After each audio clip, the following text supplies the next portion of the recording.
ലാൽസലാം തുടക്കം 5-ാം ദിനത്തിലേക്ക് എത്തിയിരിക്കുകയാണ്. ഇന്നത്തെ കളക്ഷൻ എങ്ങനെയുണ്ട്, ഇന്നലെ വരെയുള്ള കളക്ഷൻ റിപ്പോർട്ടുകൾ ഇതെല്ലാം നമുക്കൊന്ന് നോക്കാം. ചാനൽ സബ്സ്ക്രൈബ് ചെയ്യുന്ന കാര്യം പരിഗണിക്കണമെന്ന് അഭ്യർത്ഥിക്കുകയൂടെ ചെയ്യുകയാണ്.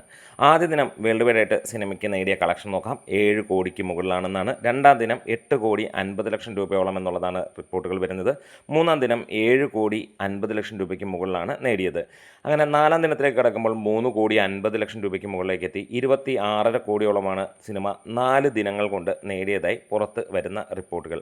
അതായത് തിങ്കളാഴ്ചയും സിനിമയ്ക്ക് പ്രതീക്ഷിക്കുന്നത് 3.5 കോടിയോളം എന്നുള്ള ലെവലിൽ തന്നെയാണ്. ആ ഒരു രീതിയിലാണ് സിനിമയുടെ പോക്ക്. അതായത് ഗംഭീരമായിട്ടുള്ള ഒരു കുതിപ്പാണ് ഈ ഒരു സിനിമയ്ക്ക് നമുക്ക് കാണാൻ കഴിഞ്ഞിരിക്കുന്നത്. അതായത് ആദ്യ തിങ്കളാഴ്ച കൊണ്ട് തന്നെ സിനിമ 30 കോടിക്ക് അടുത്തേക്ക് എത്തുന്നു. ഇന്ന് ചൊവ്വാഴ്ച നമുക്ക് കാണാൻ കഴിയുന്നു മികച്ച ഒരു തുടക്കം തന്നെ സിനിമയ്ക്ക് ലഭിച്ചിരിക്കുന്നു. മോർണിംഗ് 8 മണിയായപ്പോൾ തന്നെ സിനിമയ്ക്ക് 3 ലക്ഷം രൂപയ്ക്ക് മുകളിലുള്ള കളക്ഷൻ വന്നിരിക്കുന്നു ട്രാക്കിങ്ങിലൂടെ എന്നുള്ളതാണ്. ഏകദേശം 10-11 മണിയാകുമ്പോഴത്തേക്ക് നമ്മൾ പ്രതീക്ഷിക്കുന്നു 25 ലക്ഷം രൂപയ്ക്ക് മുകളിലേക്കുള്ള കളക്ഷൻ സിനിമയ്ക്ക് ലഭിക്കുമെന്നുള്ളത്. ഇന്നലെ മികച്ച രീതിയിലുള്ള കളക്ഷനാണ് സിനിമയ്ക്ക് നേടാൻ കഴിഞ്ഞത്. 1 കോടി 47 ലക്ഷം രൂപയായിരുന്നു ട്രാക്കിങ്ങിലൂടെ മാത്രമായി സിനിമയ്ക്ക് നേടാൻ കഴിഞ്ഞത്. അതും 1122 ഷോകളിൽ നിന്ന് ഏകദേശം 86,000-ഓളം ടിക്കറ്റുകൾ വിറ്റുപോയെന്ന് ട്രാക്കേഴ്സ് തന്നെ പുറത്തുവിടുന്ന കണക്കുകളിൽ നമുക്ക് കാണാൻ കഴിയുന്നു.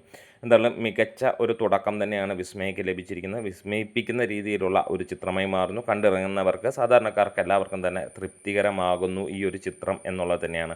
എന്താണ് ഒരു വലിയ ക്യാൻവാസോ വമ്പൻ സംഭവങ്ങളായിട്ടൊന്നും വന്നല്ല, ഒരു ചെറിയ സിനിമ അത് അതിൻ്റെ രീതിയിലുള്ള മികച്ച ഒരു വിജയവുമായി മാറുന്ന കാഴ്ചയാണ്. കേരളത്തിൽ മാത്രമല്ല എല്ലാ സ്ഥലങ്ങളിലും സിനിമ ഒരു വലിയ വിജയമായി മാറിയിരിക്കുന്നു എന്ന് തന്നെ പറയാം. കേരള ബോക്സ് ഓഫീസിനെ അടിച്ച് തൂക്കി സിനിമ 20 കോടിയിലേക്ക് എന്നെത്തുമെന്നുള്ളതാണ് ചോദ്യം ആയിട്ടുള്ളത്. അത് നിങ്ങൾക്കൊന്ന് കമൻസിലൂടെ പറയാം. സിനിമ 50 കോടി ക്ലബ്ബിലേക്ക് വേൾഡ് വൈഡ് ആയിട്ട് എന്ന് നേടുമെന്നുള്ളതും നിങ്ങൾക്ക് കമൻസിലൂടെ ഒന്ന് പറയാം. വീഡിയോസ് ഇഷ്ടമായെങ്കിലും ഒന്ന് സപ്പോർട്ട് ചെയ്ത് തരാം.